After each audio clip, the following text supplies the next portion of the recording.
Okay class, this is second lecture where we are to discuss the basics of the crystal structure.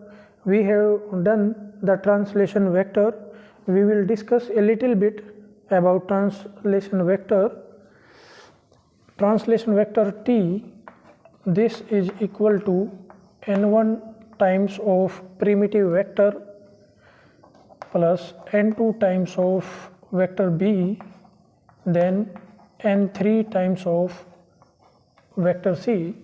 Okay, so here we have lattice arrangement like where particles are present at different lattice points along this direction, and if it is 2D, then particles are in this direction also. Here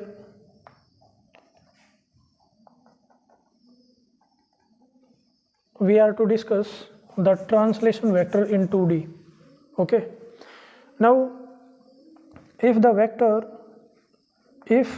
the position vector of this lattice point with respect to some coordinate system is represented by vector r, okay, and this is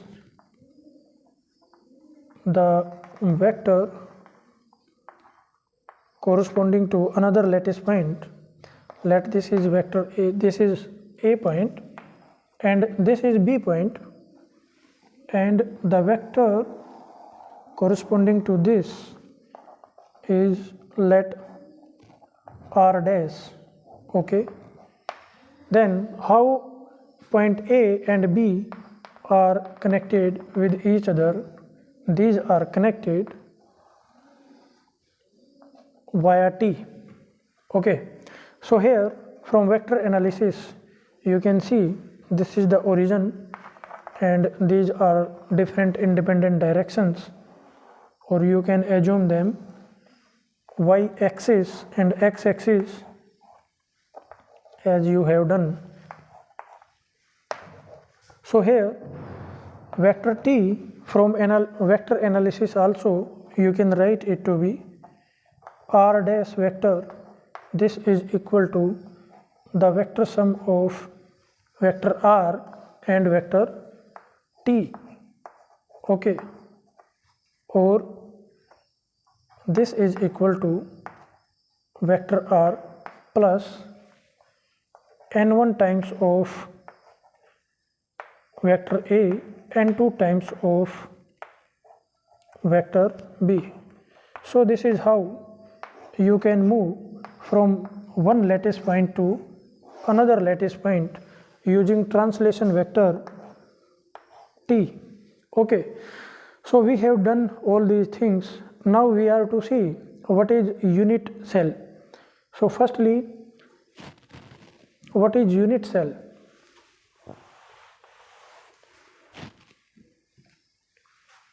The sixth point is regarding unit cell. Unit cell is the building block. Cell mean a particular space.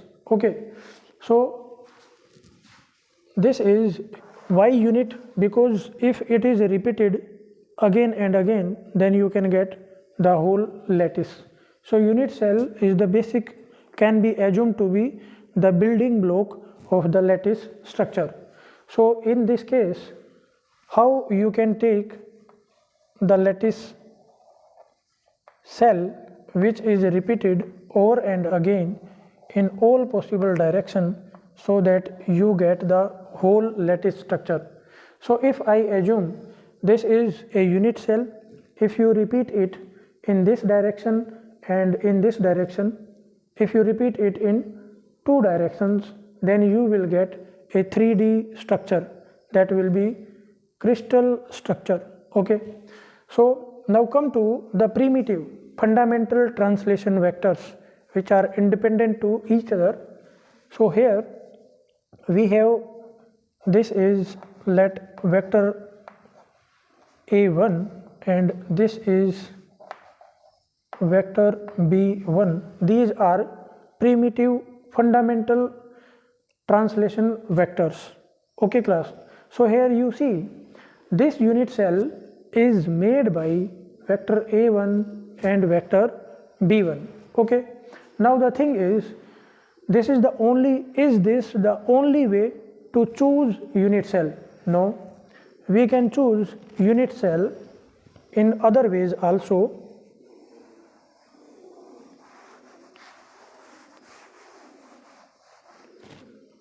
You see, we have points here, and below this we have the point here, and one more point is here. So I can take the unit cell to be like this. These are the vectors. Let this is vector a2 and this is vector b2. If you make use of these two primitive vectors, then the unit cell will be of this shape. Okay, so here you see, in the previous lecture I have told you that vector a and b, if these are primitive vectors, then they will be along different directions. Okay, if you see in Cartesian coordinate system, a and b, this direction and this, they are not independent. Why? Because you can take component of this along this and b, that of b along this direction, but these are independent in case of crystal structure. Why? Because along this direction the physical property are totally different, totally independent of the property which are shown by the crystal along this direction. That's why in crystal structure a2 and b2, these are independent. Okay, so in this way, as the crystal is anisotropic in nature, with change in direction its physical property changes. So if you make a little bit change in the direction, then the physical properties changes. So if you change it in this direction, then the vector will change. Okay, but we are to see now that this dotted line, this dotted vector is independent or not. Okay, then you will see that how many particles are occupied by this unit cell. Okay, or this dotted line can be represented in terms of primitive vector or not. So primitive vector are those which cannot be represented in terms of each other. So in the both cases, these are vector a1 b1, these are primitive, a2 b2, these are primitive. So the cells formed by a1 b1 and a2 b2, these are primitive unit cell. Okay, now take one more case. This is a 2D arrangement of particles and it is a long range order arrangement of the particles, and the arrangement is definite. So here you can see along this direction the particles are placed at a distance of a, and along vertical direction particles are situated at a distance of b. Now if I take this point, one more point I am taking here. Okay, so if I take this,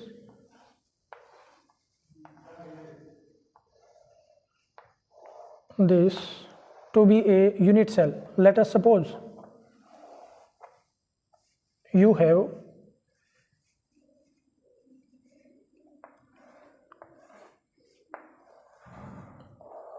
this to be a unit cell. Pause karo sir ek baar.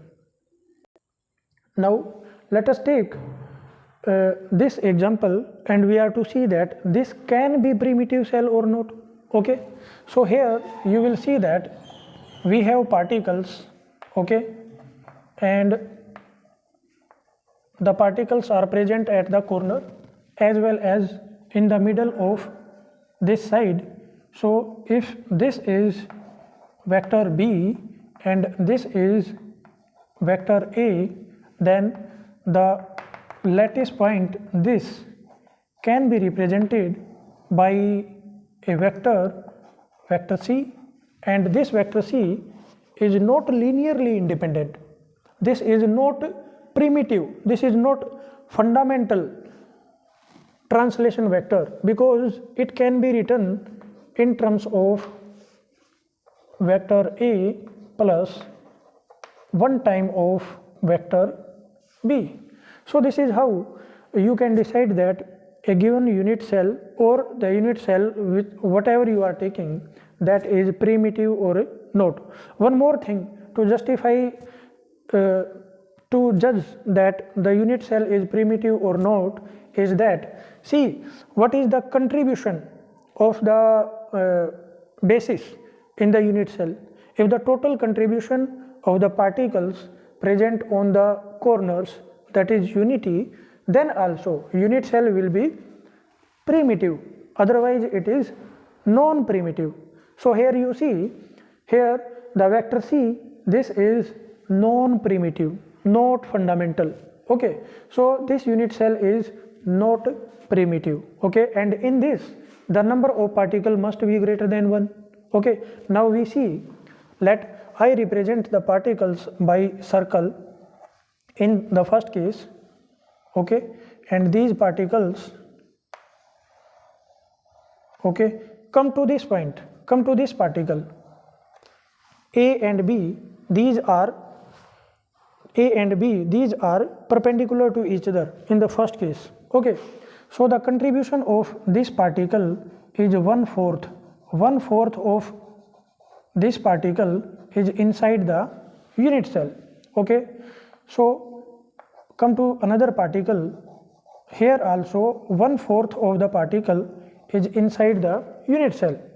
Here also 1/4 of the particle is inside the unit cell.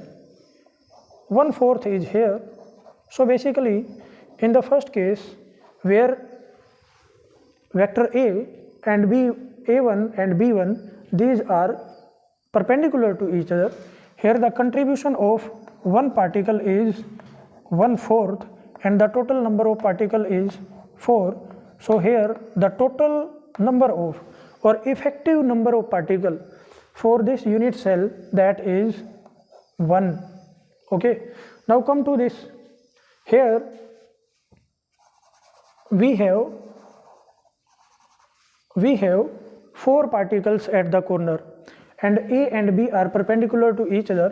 So now to find the contribution of the particles present at the corners, I will take the particles to be circular. Okay, but particles are also present in the middle of the edge. So here the contribution of the particles which are at the corner, it is 1/4. You can see here. So contribution of the particles at the corners, this is 1/4. So also 1/4 of this, and the particles which are present in the middle of the edge, that is, you will see, this is a semicircle. So half of the particle is present inside the unit cell, and here also this is a semicircle. Okay, so half of the particle is inside the unit cell. So if you find the effective number of the unit cell which contribute to the unit cell, that is 1/4 times of 4 atoms, particles, molecules which are present at the corner, plus 1/2 times of 2, because half particle is present inside the cell and 2 such particles are present. So this is the contribution and this is number of the particle. At the corner, this is the contribution and this is the number of particle. So here you will see this is 1 and this is 1, you get here 2. So the effective number of atoms in this unit cell, that is 2. So it cannot be primitive. So this is the thing This is how you can decide the unit cell is primitive or not. Okay. Also, see here, what will be the area if you find here. So first thing about unit cell is unit cell. I summarize the properties here. One is it is made of, first is unit cell is made by primitive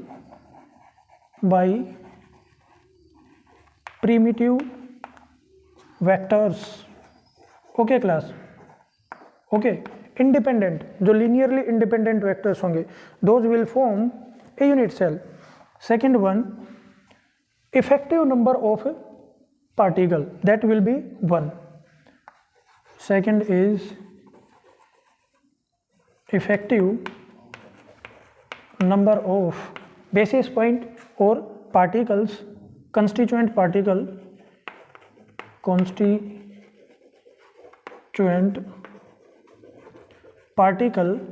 that will be 1. एक point. Third point is, now see, this is 2D lattice structure, 2 dimension में. Okay, so here the area is given by the cross product of these 2 vectors. So the area in this case will be area. This is given by the magnitude of the cross product of vector A1 and vector B1. Okay class, you all know that the magnitude of cross product of adjacent vector representing parallelogram gives its area. Okay, you have done this in first year. So here these are perpendicular to each other. So if you open this, then it will be equal to product of magnitude of A1 and B1. Okay, so this area is minimum. In case of unit cell, the area occupied by the unit cell will be minimum in 2 dimension and volume occupied in 3 dimension will be minimum. So here we are talking of 2 dimension, so I am writing here the area. If the lattice area which you are to discuss, that is in 3D, so this is in 2 dimension. So if you are discussing it in 3D, then you will be having 3 linearly independent fundamental primitive lattice vectors along different directions. So in that case you will find the volume, and the volume will be is given by the scalar triple product. So I can write there vector A dot vector B cross vector C. Okay class.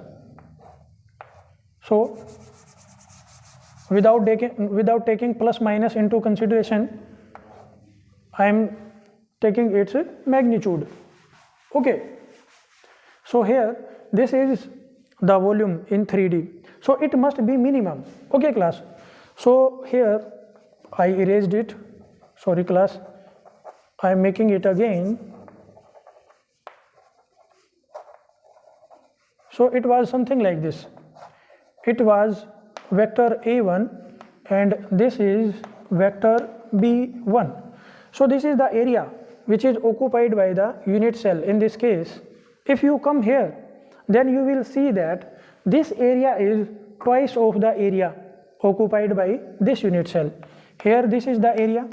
Okay, this is the area occupied by the unit cell, which is formed by the primitive vector A1 and B1, and here this is A1 and B1, and the area occupied is twice, है ना. देखो, up to here the area becomes equal to the area of the unit cell, but this is not primitive unit cell, this is non-primitive unit cell, so its area will be greater than the minimum area of the unit cell, which is here in this case.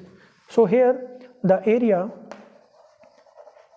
of non-primitive unit cell will be greater than the area of primitive unit cell. Simply what I want to say is this thing.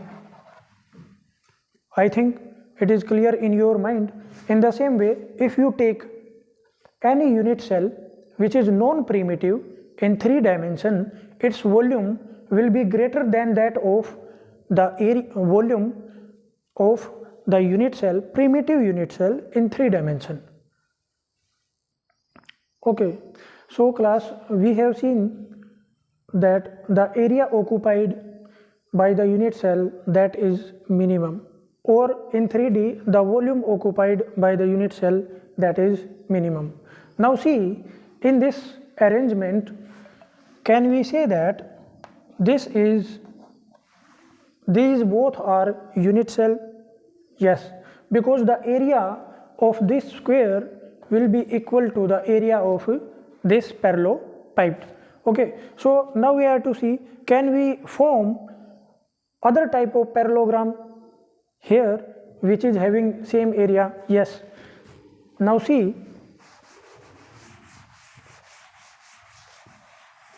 here if we extend this lattice structure, it is of this much size, then the particle will be present here, and here also the particle will be present here. Okay, the same in this direction, particles are at this much distance. Here is the particle, here is the particle. Okay class, so if you make a parallelogram here, let I take this is different direction. You can see B2 and this is not parallel.